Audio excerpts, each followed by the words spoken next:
Troisième et dernière partie de l'Africa Newsroom. Nous sommes toujours en compagnie de Christian Nana, Serge Dossouyavo et Jemal Taleb. Et place à notre zoom consacré au film guinéen À qui la faute?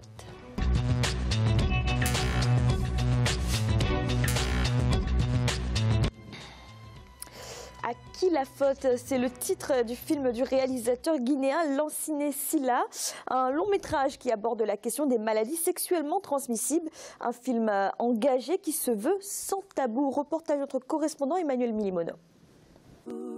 À qui la faute? Un long métrage d'1h30 qui campe les travers de la vie moderne et sensibilise les jeunes contre les infections sexuellement transmissibles. Produit en décembre 2016, c'est l'histoire d'un jeune couple, Ahmed et Fatima, qui sont amoureux depuis le lycée et qui décident de se marier après les études. C'est l'une des rares productions cinématographiques guinéennes qui bouscule les traditions et aborde sans tabou les défis liés à la vie juvénile. À qui la faute est un film qui parle d'amour, d'infidélité, de trahison, mais surtout c'est un film de sensibilisation qui sensibilise les jeunes contre les maladies sexuellement transmissibles, surtout le VIH et SIDA. À qui la faute est le tout premier long métrage de Lanciné Silla. Après sa sortie officielle le 1er décembre 2016 sur YouTube, le film compte à ce jour environ 1,5 million de vues. Un record jamais atteint par une œuvre guinéenne de ce genre. Sa mise à disposition gratuite sur les plateformes web est un choix délibéré de son réalisateur, qui en est d'ailleurs l'acteur principal. Nous avons beaucoup de projets qui sont déjà prêts, mais par faute de moyens, nous ne pouvons pas les réaliser. Je crois qu'on peut faire un meilleur cinéma dans les années qui suivent si nous avons bien sûr les moyens logistiques. Ce film est une œuvre offerte par la structure Cinéma Guinéen en collaboration avec Broadview Entertainment, détenue par un réalisateur nigérian. Faute de moyens financiers, les tournages se sont déroulés particulièrement aux fins de mois lorsque les initiateurs perçoivent leur salaire et ont dégagé une partie aux besoins de production du film. Serge Dossouyavo, un film qui fait plus d'1 million de vues sur Internet, qui aborde le sujet des maladies sexuellement transmissibles sans tabou. Ça dit quoi des sociétés africaines? Alors, ça dépend sur quelle fenêtre on se positionne pour observer 1 million de vues, c'est appréciable. Mais quand on prend la population, et là je vais parler du continent, parce qu'un film guinéen n'est pas fait que pour les Guinéens. Un film à faible budget quand même. Hein. C'est vrai, mais il est sur YouTube. Et donc il est consultable de partout, il est visible de partout. Quand vous prenez le Cameroun, ça fait comme 23 millions d'habitants. La Côte d'Ivoire, c'est à peu près pareil. Le Bénin, c'est 11 millions. Le Togo, c'est 6 millions. Je veux dire, 1 million de vues, c'est bien. Parce que ça faible budget, les conditions de tournage sont difficiles, la production n'est pas évidente, c'est bien, mais on devrait les encourager plus. Pas d'autres moyens. Quand vous prenez un pays comme les États-Unis, qu'on ne va pas comparer au cinéma guinéen, évidemment, mais il y a une industrie qui tourne là-bas et qui fait que quand on filme ça, on a les moyens, on a les dispositifs pour le propulser. Quand vous venez dans un pays comme la France, il y a un dispositif public qui accompagne les petites productions comme celle-là. Il y a plusieurs fonds qui sont créés, ainsi de suite, ainsi de suite. L'Afrique doit raisonner au niveau culturel, en tout cas, de manière globale, et voir comment est-ce qu'on peut exploiter les talents de ce genre de ressources pour qu'elles soient visibles. On ne peut pas le contraindre et le restreindre à la Guinée simplement. On doit pouvoir trouver des moyens transversaux pour que là où se fait un travail appréciable, eh bien, on puisse dépasser les barres d'1 million, qui sont un moyen d'encouragement pour lui, mais qui, pour moi, on doit aller un peu plus loin que ça. Le problème que nous avons dans nos productions cinématographiques, c'est la langue aussi. Nous sommes effectivement, je ne sais pas combien, mais quelle est la langue qu'on utilise ensuite? C'est vrai que quand on va au cinéma, les images parlent d'elles-mêmes. Mais on a un certain nombre de problèmes endogènes aussi à régler à ce niveau-là. Quelle est la capacité pour quelqu'un qui investit dans le cinéma guinéen de rentrer dans ses fonds? Aujourd'hui, l'industrie culturelle existe que sur les lèvres. Elle n'est pas réelle, elle n'est pas effective. J'ai eu la chance de diriger le Fonds d'aide à la culture au Bénin, qui avait pour vocation d'aider, c'était une subvention directe de l'État. Lorsque j'avais en charge ce fonds, je crois que c'était 1 milliard de francs CFA. Mais lorsque vous enlevez les frais de fonctionnement du fonds lui-même, pas du conseil d'administration que je dirigeais, mais de l'exécutif du fonds, vous arrivez déjà à près de 750 millions. Et finalement, les artistes eux-mêmes ne recevaient que à peu près entre 450 et 550 millions, finalement. Qu'est-ce que ça permet de faire? Comment est-ce qu'on peut faire la promotion des œuvres et des talents de cette manière? Ça devient difficile. Donc les solutions doivent être transversales, continentales, pour que l'industrie culturelle dont on parle et qui permet à des talents comme celui-là d'exploser, de se faire connaître et puis s'enraciner. Je sais pas, que vous inspire le succès de ce film? Alors succès relatif de ce film, mais quand même un succès pour un film à très petit budget quand même. Le sujet est lourd, et si le sujet n'était pas lourd, j'aurais parlé avec un peu de désinvolture, mais je ne peux pas. Le sujet est lourd, il est sérieux, il aborde des choses absolument sérieuses, une réalité africaine, mais même universelle, criante. Et donc, je suis obligé de prendre moi aussi un petit ton de gravité. Mais merci de m'avoir grillé la politesse, ce que vous avez dit est absolument vrai. Le rôle du cinéma africain, de façon générale, doit être posé. Le rôle de la culture africaine doit être posé. Le problème de la langue est tellement raison. C'est-à-dire que nous ne parlons jamais nos langues, nous ne fournissons jamais nos cinémas, et quand nous faisons ces films, en général, on fait avec les langues des autres.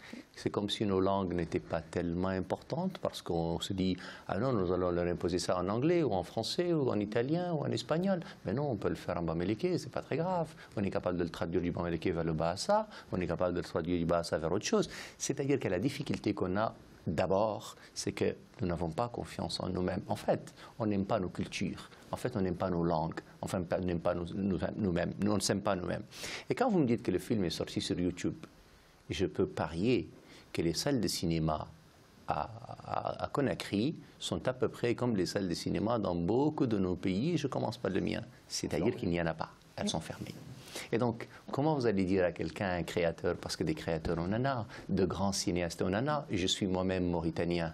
Vous savez, quel est le réalisateur de chez moi? C'est Abderrahmane Sissako. C'est probablement l'un des plus grands génies de sa génération.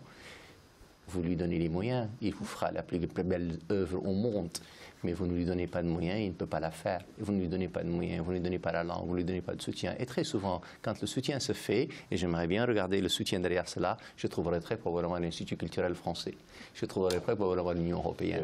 Je ne trouverai pas d'argent public, parce que la difficulté est là. Et puis, vous me direz, ah ben oui, ils ne vont pas au cinéma. Ben oui, ils ne vont pas au cinéma parce que vous leur montrez le cinéma des autres. Ils ne vont pas au cinéma parce que vous leur donnez la culture des autres. La difficulté chez nous, elle est d'abord là. Et donc, qu'est-ce que vous voulez que je vous dise? Évidemment que je salue l'initiative. Heureusement que je suis content qu'il y ait 1 million, j'aurais aimé qu'il y en ait 10. Évidemment qu'un film comme ça, il faut l'encourager. Heureusement que ce réalisateur et ces acteurs n'ont, en tout cas de ma part, mais je pense que c'est le cas de tous ceux qui sont sur ce plateau, que du respect et de la considération. Ce dont on a besoin, c'est qu'on s'aime nous-mêmes et que, on est capable de faire un film sans problème en poulard. On est capable de Guinée, j'entends. On est capable de le faire sans problème en malinké. Et on est capable de le traduire. Et de le traduire. Ce qui augmente le marché. Les langues qu'on veut et qui va augmenter le marché. Ce qui augmente le marché et donc la rentabilité du film. Parce que quand c'est en français, il n'y a pas 2 tiers de la population qui peuvent le suivre. Oui, Christian Lana. Oui, pour aller dans votre sens, je vais vous prendre un exemple concret. Le Nigeria. Oui. Tout à fait. Nollywood. Nollywood, c'est libre. Nollywood, c'est un succès extraordinaire. Oh, tout à fait. Il y a de la production cinématographique, c'est suivi. Basé uniquement sur le marché intérieur. Basé sur 90% du marché intérieur. Bon, ils sont plus de 100 millions d'habitants, mais on sent vraiment là... Non, ils sont plus de 200 millions d'habitants. Pardon. On sent vraiment, excusez-moi, 200 millions d'habitants. On sent vraiment là que le Nigeria a pris un virage quand même qui montre que l'Afrique francophone par rapport à eux est quand même très en retard. Comme quoi c'est possible. C'est possible, voilà. C'est parfaitement possible. Et mieux que ça, l'industrie du cinéma est devenue une vraie industrie économique. C'est-à-dire que l'économie, la création d'emplois et de valeur ajoutée par le cinéma au Nigeria est une réalité. Si on comprenait que la culture peut être aussi un vecteur d'économie. Et même chez nous, comme tu disais, Djamel, le sujet est grave parce que c'est aussi notre identité qui est en cause. C'est-à-dire que le cinéma véhicule nos valeurs, nos problèmes, nos réalités. Et les œuvres cinématographiques occidentales ne peuvent pas être vues par nos populations comme étant quelque chose qui leur parle. Qui leur parle, c'est pas possible. Mais regarde 2 exemples. Qui c'est qui en... Excusez-moi. Ouais. Aujourd'hui, il y a des salles de cinéma qui sont en train de rouvrir en Afrique, mais qui c'est qui est derrière? C'est Bolloré. Voilà. c'est pas Bolloré qui va prendre nos films, qui va les passer dedans. Mais parce que c'est pas son rôle, le pauvre. Allez, il ne faut même pas lui demander ça. Je vois des films qui sortent d'ici, c'est pas lui de le faire. À l'affiche la semaine d'après, dans nos différentes capitales où c'est fils. On a un problème. Et donc on véhicule une culture à nos populations qui n'est pas la nôtre. Regardez Bollywood. Regardez Bollywood. Regardez le succès de Bollywood. Mais regardez. Et Nollywood. Non, mais j'allais venir justement à Nollywood. Mais d'abord Bollywood. Regardez le succès de Bollywood. La starisation des grands acteurs et grandes actrices du cinéma de Bollywood. L'économie que cela recouvre. Mais regardez surtout, le jour de sortie des cinémas dans n'importe quelle grande ville indienne, la force de la population dans les salles des cinémas, qu'est-ce qu'elle cherche? Qu'est-ce qu'elle cherche? Elle cherche quelque chose qui lui ressemble. Une espèce de comédie musicale sympathique. Mais j'étais en Inde il y a quelques mois. Et j'ai vu dans une réception où il y avait une grande actrice dont je ne connais pas le nom, de Nollywood. Et elle était invitée par les gens de Bollywood. Et quand je remarquais la force de cette actrice, qui est connue du Nigeria, avec les stars de Bollywood, je me dis, finalement, les Nigérians nous ont quand même donné... Moi, j'ai un ami béninois que j'aime beaucoup, Livin Fileux, qui me dit toujours, nous, les West Africains, on est assez spéciaux quand même. Bon, ils sont West Africains comme nous aussi, les Nigérians. Comme quoi, c'est tout à fait possible. Mais en fait, la difficulté réside dans autre chose. On n'aime pas nos cultures. On n'aime pas nos cultures, on n'aime pas nos langues. C'est pas qu'on les aime pas, c'est qu'on ne sait pas leur donner de la valeur. Mais c'est parce qu'on ne les aime pas. Si on leur donnait de la valeur, on les aurait aimés. La difficulté, c'est que nous sommes heureux de parler les langues des autres. Regardez, le summum de la culture, c'est de bien maîtriser la langue des autres. Le summum de la culture. Ce que vous dites est excellent. Mais là, c'est l'argument de la langue. Alors oui, Serge, oui. Les sujets sont liés. Récemment, lors de la journée de la francophonie, j'ai suivi un documentaire, je crois que c'est sur votre chaîne, il me semble. Oui, c'est bien sur votre chaîne, qui disait que les Français se posent la question de savoir comment est-ce qu'ils vont imposer le français dans les villages sénégalais qui parlent Wolof. Or, le Sénégal est le seul pays en Afrique de l'Ouest où parler le Wolof est une fierté. Et il n'y a eu aucune réaction. C'est au contraire, les Sénégalais acceptent cette démarche et veulent l'intégrer. On a offert des tablettes sur lesquelles il y a des modules de formation des enseignants sénégalais aux méthodes et pratiques françaises pour inculquer le français parce qu'eux, ils sont dans une conquête. Alors, ça devrait nous parler, comme disait Jamel tout à l'heure, et nous emmener à réfléchir, à produire des œuvres dans nos langues, à en faire de la valorisation, parce que de là aussi peut naître également un accès. Et il ne s'agit pas de rejeter. Attends, il ne s'agit pas de rejeter ni le français, ni l'anglais, ni la langue de personne. Il faut qu'on soit clair. La force d'un Finnois, d'un Suédois, c'est aussi l'anglais. Mais sa première force, c'est de parler sa propre langue.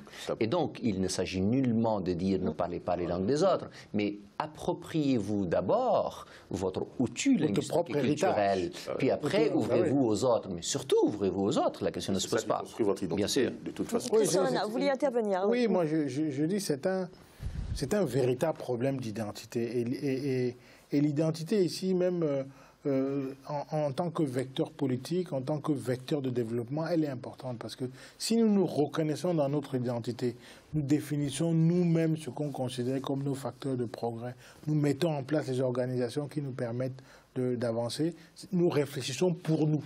Nous ne réfléchissons pas, nous ne cherchons pas à copier les autres ou à aller chez les autres. Exactement. Évidemment, il faut parler le français, il faut parler l'anglais, parce qu'il y a aussi un contenu économique dans tout ça. Si vous faites un livre en Wolof, un film en Wolof, bon, ça veut dire quoi? Le film, de prime abord, sera vu uniquement par les gens qui parlent Wolof.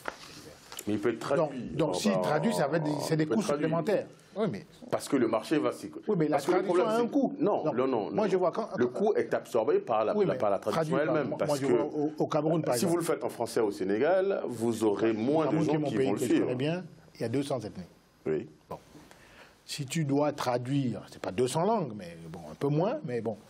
Si tu dois traduire un film que tu fais en 500 langues, parce que dans l'espace africain, les gens parlent 500 langues, économiquement, ça commence à poser un problème. Après, il faut organiser la diffusion. Voilà. Donc, pour organiser les grands ensembles, c'est qu'on aurait pu, par exemple, développer une langue africaine qui soit parlée par l'ensemble des Africains et s'organiser pour ça. C'est comme ça que les autres ont fait. Si on ne veut pas parler le français, si on ne veut pas parler l'anglais... C'est une autre question que vous posez là, qui n'est pas si... dont la résolution, pour moi, n'est pas si évidente que ça. Parce qu'après, la langue, le fait d'avoir beaucoup de langues, c'est un frein aux échanges. Non, ce n'est pas un frein aux échanges, c'est un enrichissement. Je ne suis pas d'accord, Christian. C'est un frein aux échanges. Comment tu peux échanger avec quelqu'un avec qui tu ne peux pas communiquer? Mais tu n'as qu'à apprendre sa langue et à t'ouvrir à l'autre. Voilà. C'est Donc, tout. Quand nous allons en Chine, mais excuse-moi, nous apprenons le chinois. Quand on va aux États-Unis, on apprend l'anglais. Quand on va en France, on apprend le français. Quand on va chez les autres, on apprend leur langue. Quand tu vas chez toi, tu apprends d'abord la langue de ton frère. La difficulté que nous Christians, c'est que le Bamileke préfère, non, je finis, préfère parler l'anglais que de parler le bassa.